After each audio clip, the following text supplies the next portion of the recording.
Hi everyone and welcome to the new video. My name is Dimitri and I work as embedded software developer. In this set of videos I will show you how to connect your Python code to the physical world. In the previous video I explained how to connect an LED matrix to the Raspberry Pi and to make a small game. In this video I will show how to make a Nixie clock. It will be a completely full project from Python coding to making a PCB. Without further ado, let's get into it. Before making a Nixie clock, let's figure out what is a Nixie tube. Nixie tube is an interesting old technology that was popular in the 60s and the 70s and it is still popular today. It is a vacuum tube, it has a metal digits inside, and when we apply the high voltage to the tube there is a nice glow inside and we will see it soon.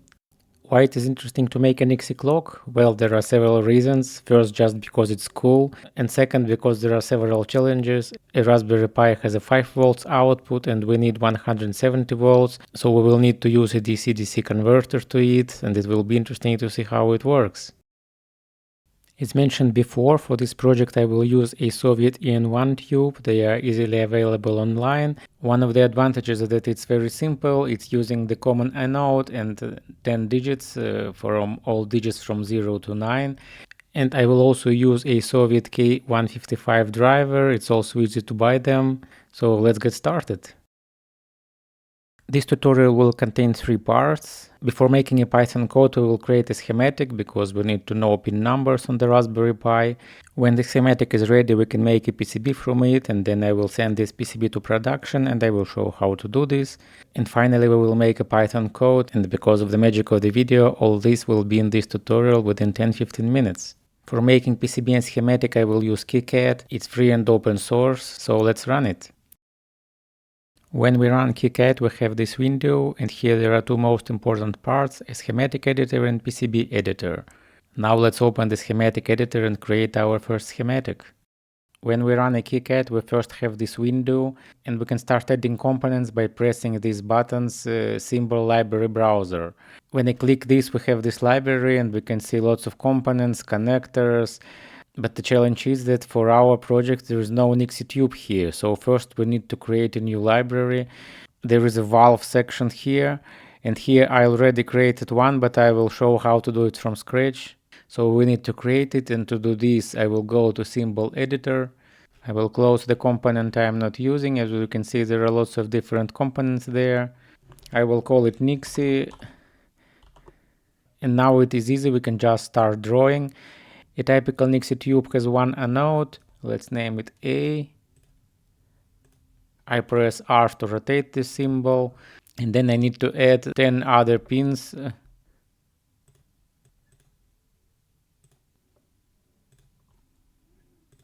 Now let's rotate it a bit to make the schematic more beautiful. This project must not comply any official standards, so I can just draw it whenever I like.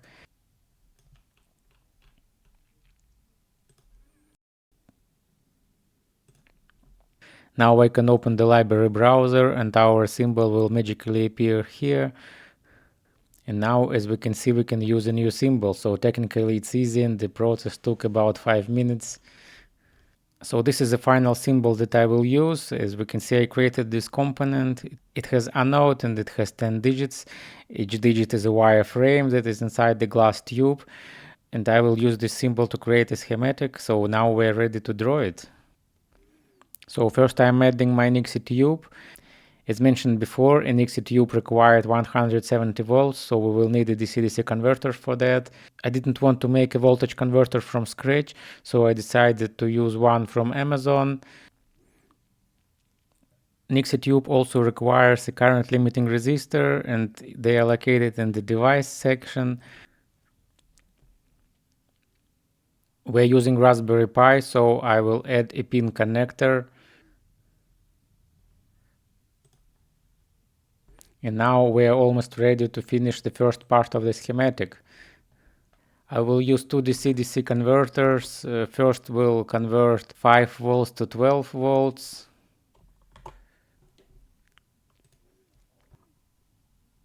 DC-DC converter also requires ground, so I will use this pin for ground. Let's move our schematic a bit.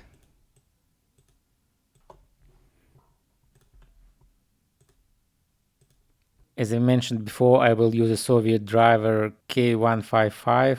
I will use a deep socket for that, so I will add a socket now. This driver also needs 5 volts on the ground. So our connection diagram is easy. I'm connecting a ground pin and I'm connecting the power pin. And now we need to connect our digits.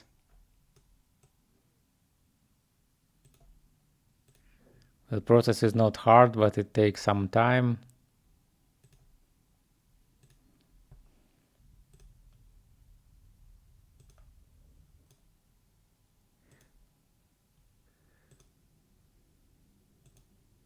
And 9 is connected to 3. This is the last pin. And now we have control pins that can be connected to the Raspberry Pi. To do this, it's convenient to have a Raspberry Pi pinout on the separate screen. As we can see, the process is relatively simple. We only need to watch the schematic and to add all the wires. And now we're ready to make a PCB. The process is generally the same as for making schematic.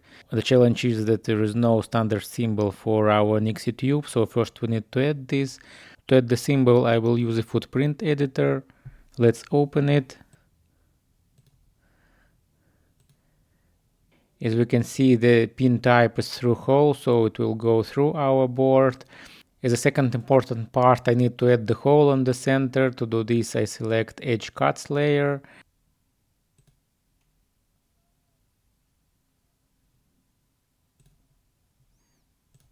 This line must be connected, there must be no gaps.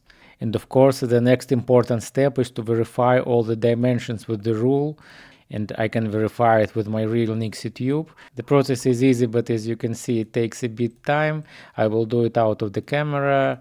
I also did the same process out of the camera for the DC-DC converter. I ordered it on Amazon and it looks like this. As we can see, the pin numbers match the footprint. Last but not least, pinout of the Nixie tube must be inverted because we have a view from the bottom, but when we draw a schematic, we actually have a view from the top. We must not forget, otherwise our pin will not match. When we have a component in the hand, we can always see how it works.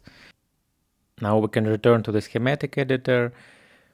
For this time we did two important steps. We draw a schematic and we created a symbol for every component we need. We have a component for the Nixie tube, we have a component for the DC-DC converter. As a reminder, we use the symbol editor and the footprint editor, and now the last step before the real drawing is to combine them together. We press the button Assign Footprints.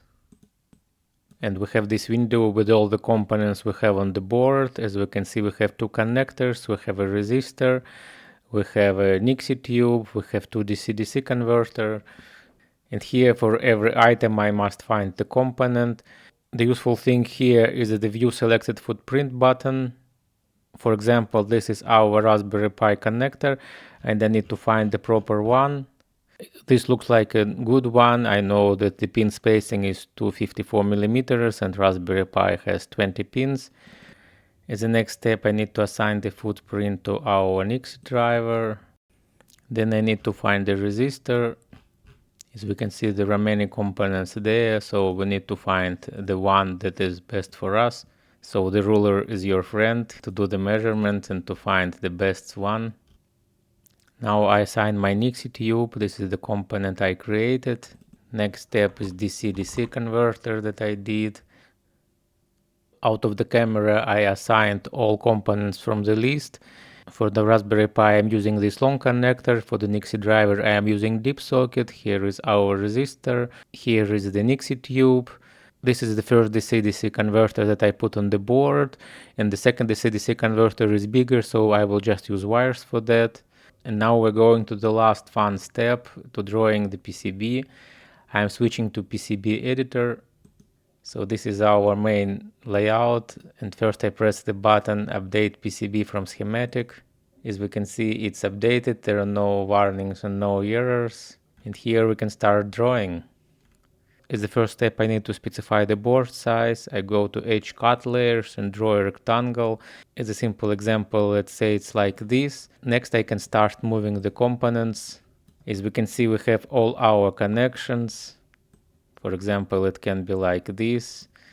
Now I place the components and I can start drawing wires. For example, let's start from this one. It looks easy. If there is a gap, we can move it a bit to make it more beautiful.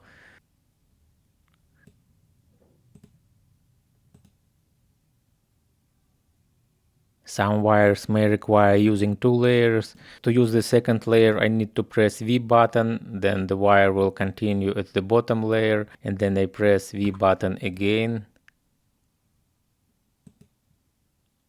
We can also connect Raspberry Pi pins.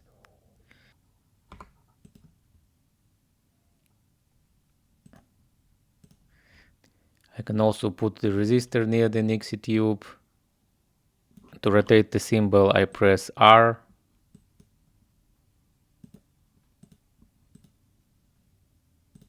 The same way as a footprint editor, there is a ruler that is important to verify the dimensions, because if it does not match, the component will not fit.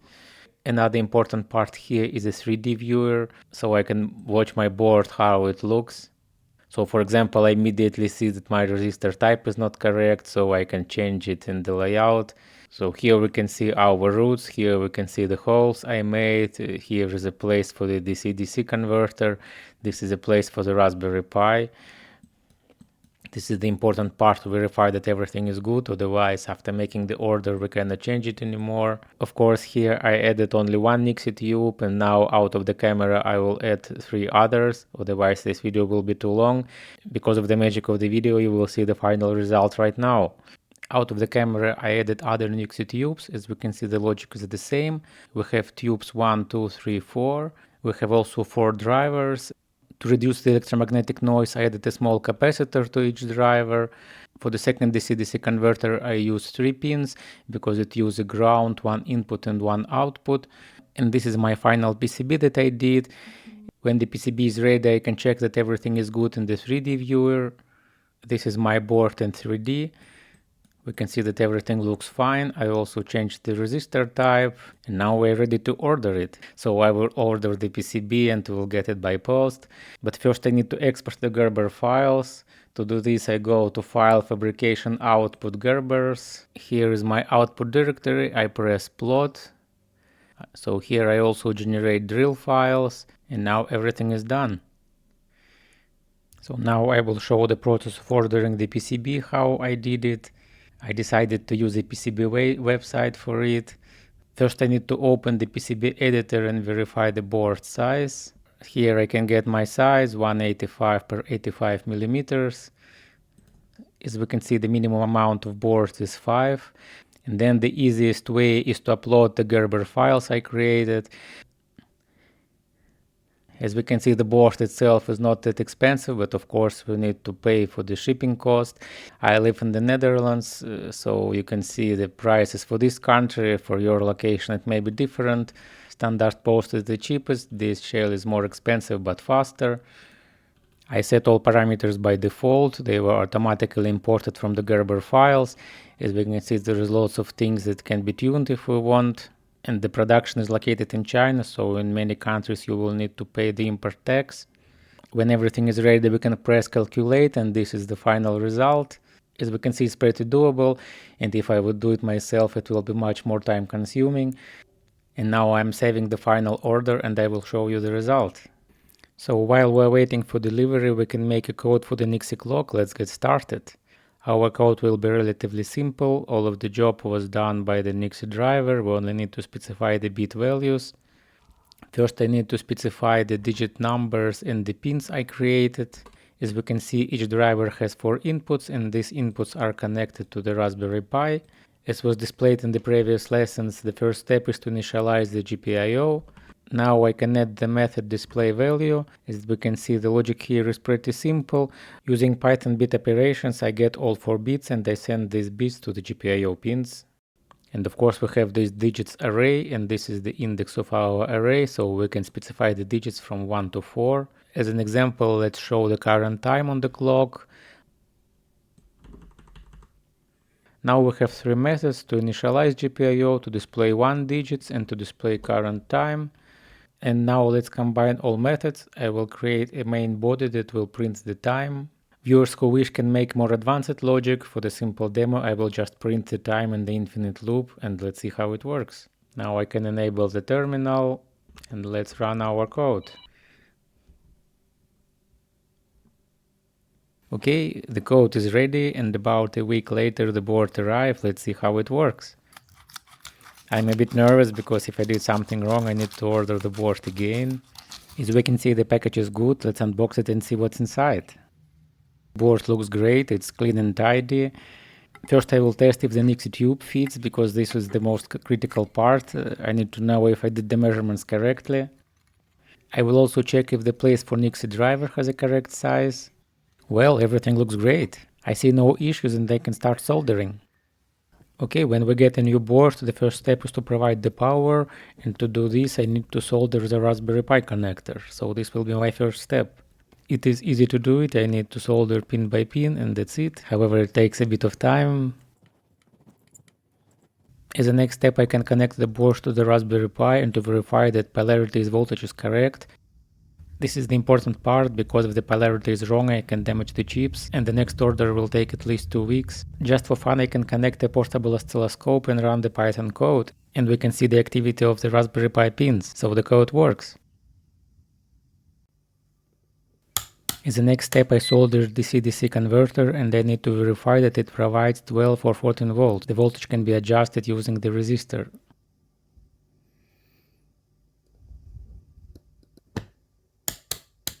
And the last step I can connect Nixie power supply, and I need to get 170 volts.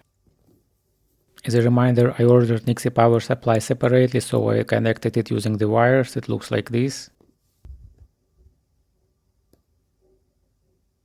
Everything looks fine and I can start soldering the Nixie tube. Okay, out of the camera I soldered the Nixie tube.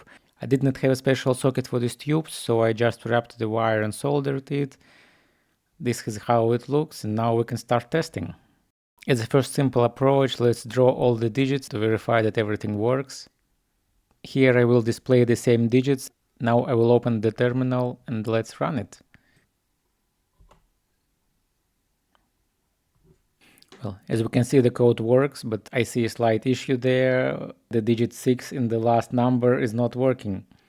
Out of the camera I checked was wrong, and the reason is actually fun. I forgot to add one wire. Can you spot the error here?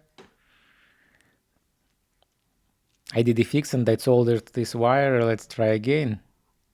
Okay, everything looks fine now and I see all the digits. Now is the last approach. Let's display the time.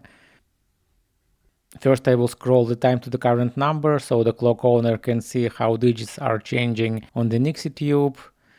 I don't have a dot on this clock, so once per 10 times I will show wrong value. It's not actually wrong. This Nixie driver has a feature. If the value is outside the range from 0 to 9, it will just show empty value.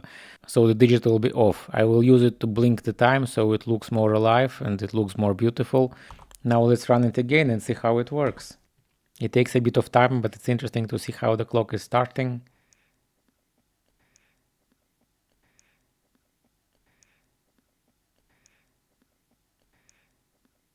That's it for this video. As we can see, the Nixie tube works and it's fun to see how they glow. If you enjoyed this video, please press like and subscribe to see more content. All the source files and the schematic are available on my Patreon page. Feel free to check the link in the description below. In the next video I will show how to connect a USB camera to the Raspberry Pi, and we will run a machine learning object detection model. Thanks for watching and see you next time!